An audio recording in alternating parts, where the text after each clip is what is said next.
میں ایک گزارش کروں گا اور بات کلوز کروں گا. آپ ذرا متوجہ رہے اور اس بات کو سنیں، اور ہو سکے تو آپ اس ویڈیوز کو آگے شیئر بھی کریں اور مکمل لوگوں تک اس کی آگاہی کو پہنچائے. میں جو جملہ کہنے لگا ہوں ذرا سمجھیے. میرے بھائیو، رسول اقدس صلی اللہ علیہ وآلہ وسلم کی امت پہ کڑا امتحان آیا ہے. اس وائرس کی شکل میں امت مسلمہ ایک عظیم آزمائش سے دوچار ہے. تاریخ اسلام میں اس طرح کئی امتحانات گزرے ہیں، کئی معاملات گزرے ہیں، کئی آزمائشیں گزری ہیں. اگر ہم پرانی آزمائشوں کے نتیجے سے سبق حاصل کر لیں، مجھے اللہ پر قوی امید ہے. رسول اقدس صلی اللہ علیہ وآلہ وسلم کے ان آنسوؤں کا واسطہ دے کر کہتا ہوں، میری بات کو ضائع نہ ہونے دینا. ضرور اللہ اس وبا سے پوری امت کو نجات عطا فرمائے گا. وہ کیا ہے؟ مسند دارمی میں امام دارمی رحمہ اللہ روایت لائے ہیں. الخصائص الکبریٰ میں، اس طرح وفاء الوفا میں، مختلف 20 کتب میں موجود ہے، کتب حدیث میں، کتب سیرت میں، کہ رسول اقدس صلی اللہ علیہ وآلہ وسلم کے بعد ایک زمانہ ایسا آیا، صحابہ کرام کا زمانہ تھا. ام المؤمنین سیدہ کائنات صدیقہ بنت صدیق سیدہ عائشہ صدیقہ رضی اللہ عنہا دنیا میں موجود تھیں. بارش کی قحط سالی، خشک سالی شروع ہو گئی، بارش برسنا بند ہو گیا، تو بارش کا نام و نشان نہیں تھا. امت اس بارش کی وجہ سے، نہ ہونے کی وجہ سے بہت پریشان تھی. صحابہ کرام سیدہ عائشہ رضی اللہ عنہا کے پاس یہ بات لائے. انہوں نے عرض کیا، مجھے ایک بات پر قوی امید ہے، آپ چلیے رسول اقدس صلی اللہ علیہ وسلم کی قبر مبارک سے ایک اینٹ کو ہٹا لیجئے، اوپر سے چھت سے ایک اینٹ ہٹا لیجئے، تاکہ قبر مطہر اور آسمان کے درمیان کوئی فاصلہ نہ رہے.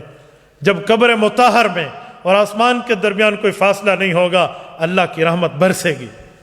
ہماری اماں جان، خدا کی قسم، بندہ کو اپنی ماں کے ہونے میں اور ام المؤمنین عائشہ صدیقہ کے ماں ہونے میں کتنا فرق نظر آتا ہے. قرآنی ماں، اسلامی ماں، ایمانی ماں، وہ بات سچی ہوئی. صدیق کی سچی بیٹی کی بات سچی ہوئی. وہ اینٹ ہٹائی گئی، بارش چھم چھم کے برسی، بارش برس کے برسی. بارش ایسی برسی جیسے برسنے کا حق ہو. حدیث پاک میں ہے، اونٹ اتنے موٹے ہو گئے کہ وہ کھا کے ان کے جو گھاس ہو گئے وہ چربی والے ہو گئے، پھٹنے کے قریب ہو گئے. اتنا زیادہ بارش برسی اور واہ معاملہ ہو گیا. وبا ختم ہو گئی، قحط سالی ختم ہو گئی، خشک سالی ختم ہو گئی. اے کاش ہمارے آج مسلم حکمران، اے کاش ہمارے یہ حکمران وقت آج سارے اکٹھے ہوتے اور مدینہ منورہ جاتے، وہاں کے حکمرانوں کو ساتھ لے کر مسجد نبوی میں پہنچتے، عین قبلہ، عین روضہ رسول کے سامنے ہوتے، اور رسول اقدس صلی اللہ علیہ وسلم کے اس روضے کے اوپر آج بھی چھوٹی سی جگہ موجود ہے جہاں سے کھولا جا سکتا ہے کہ اوپر سے ڈائریکٹ بارش برس سکتی ہے، اور جو ہے نا بالکل فضا صاف ہو سکتی ہے. آسمان اور قبر مبارک کے نزدیک کا معاملہ کچھ نہیں رہتا. وہاں پہنچتے اور اس کو کھولتے اور رسول اللہ کی خدمت میں صلاۃ و سلام پیش کرتے، پڑھے ہوئے قرآن کریم، پڑھی ہوئی نفل عبادتوں کا ہدیہ اللہ کے رسول کو کرتے، اور اللہ سے معافی مانگتے، اللہ سے توبہ کرتے، رب العزت سے آوزاری کرتے، اور رسول اقدس صلی اللہ علیہ وسلم کی خدمت میں عرض کرتے، اے اللہ کے رسول، ہم گناہ گار ضرور ہیں، خطا کار ضرور ہیں، روسیہ کار ضرور ہیں، اے اللہ کے رسول، پر آپ کی امت میں سے ہے، ہم آپ کے نام لیوا ہیں، آپ کے اللہ پر ایمان رکھتے ہیں، آپ پر ایمان رکھتے ہیں. آپ اپنے اللہ سے عرض کیجئے، اللہ میری امت پر رحم کر دے، اللہ میری امت پر کرم کر دے، اے اللہ میری امت پر کرم اور فضل کے دریا بہا دے، اس وبا سے امت کو نجات عطا فرما. یہ حکمران وقت جائیں اور ہاتھ باندھے رسول اللہ کی خدمت میں جائیں. خدا کی قسم، میں اللہ کے جلال کی قسم کھا کے کہتا ہوں، اللہ کی رحمت کی قسم کھا کے کہتا ہوں، آپ کو دربار رسالت سے، دربار خداوندی سے آپ کو مایوس نہیں کیا جائے گا.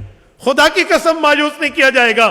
اے کاش میری آواز ان تک جائے، اے کاش کوئی پہنچانے والا انہیں بتائے اور ان کی ذہنوں میں یہ بات آئے کہ اسی معاملے کو سامنے رکھتے ہوئے اس امتحان سے نجات دلواؤ، اسی معاملوں کو سامنے رکھتے ہوئے جیسے سیدہ رضی اللہ عنہا ام المؤمنین کے زمانے میں تھا، آپ وہ یاد دہرا دیں، آپ وہ ایک دفعہ تاریخ دہرا دیں. خدا کی قسم، علامہ اقبال اسی موقع پہ فرماتے تھے، گوا دی وہ متاع جو ہم نے اسلاف سے پائی تھی، زمین پر سریا نے زمین پر آسماں سے ہم کو دے مارا، ہمارا وہاں ایمان کہاں پہنچا، وہ ہمارے اعمال کہاں پہنچے؟ معافیاں مانگتے ہوئے، گڑ گڑاتے ہوئے، استغفار کرتے ہوئے. اور قوم یونس نے استغفار کیا تھا، رب نے بھیجا ہوا عذاب واپس کر لیا تھا. اور جاؤ اللہ کے رسول کے دربار میں جاؤ، معافیاں مانگو، ایمان کے ساتھ جاؤ، اسلام کے ساتھ جاؤ، کلمے کی دولت کے ساتھ جاؤ، دین کا واسطہ لے کر جاؤ اور رسول اللہ کی خدمت میں جاؤ. اور اللہ کے رسول نے ہاتھ اٹھا لیے، خدا کی قسم یہ ہاتھ خالی نہیں لوٹیں گے. یہ وہ مبارک ہاتھ ہیں جس ہاتھ کی انگلی اٹھتی ہے چاند تو ٹکڑے ہو جاتے ہیں. یہ ہاتھ اٹھتے ہیں، ابو ہریرہ رضی اللہ عنہ گھر میں بات میں پہنچتے ہیں، ماں کو کلمہ پہلے نصیب ہو چکا ہوتا ہے. رسول اقدس صلی اللہ علیہ وسلم نے جب رو کے ہاتھ اٹھا کر دعا کی تھی، اللہم ان تہلک ہذہ العصابہ لا تعبد فی الارض، میرے مولا یہ بدر کے 313 میری محنت کا ثمرہ، میری محنت کا نتیجہ ہے. اللہ اگر یہ فوت ہو گئے تجھے زمین میں کون رب کہے گا؟ اللہ کی رحمت کو جوش آیا، بخمسۃ آلاف من الملائکۃ مردفین، رب نے 5,000 فرشتے اتارنے کی بات کر دی. صدیق اکبر گئے، مسجد العریش میں گئے، وہی عریش جو ایک خیمہ تھا آج وہاں مسجد قائم ہے. صدیق اکبر نے عرض کیا، یا رسول اللہ، اللہ آپ کے خالی ہاتھ واپس نہیں لوٹائے گا، اللہ آپ کے آنسوؤں کو ضائع نہیں کرے گا. کاش آج ہمارے حکمرانوں کو ہوش کے ناخن لینا چاہیے. اور 53 ممالک کے مسلم حکمرانوں، ہوش کے ناخن لو، آج تمہاری ذمہ داری ہے، آج تمہیں یہ حکمرانی کی دولت ملی ہے.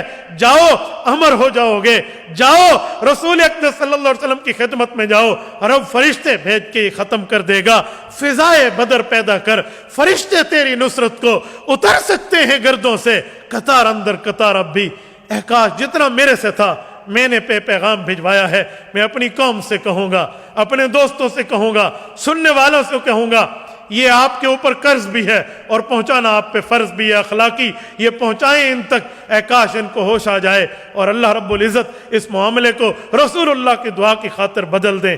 میری دعا ہے اللہ پاک اس وبا سے، اس بلا سے، اس وائرس سے، اس طاعون کی بہن سے اور اس جیسی معاملات سے ہمیں اور پوری امت کو نجات عطا فرمائے.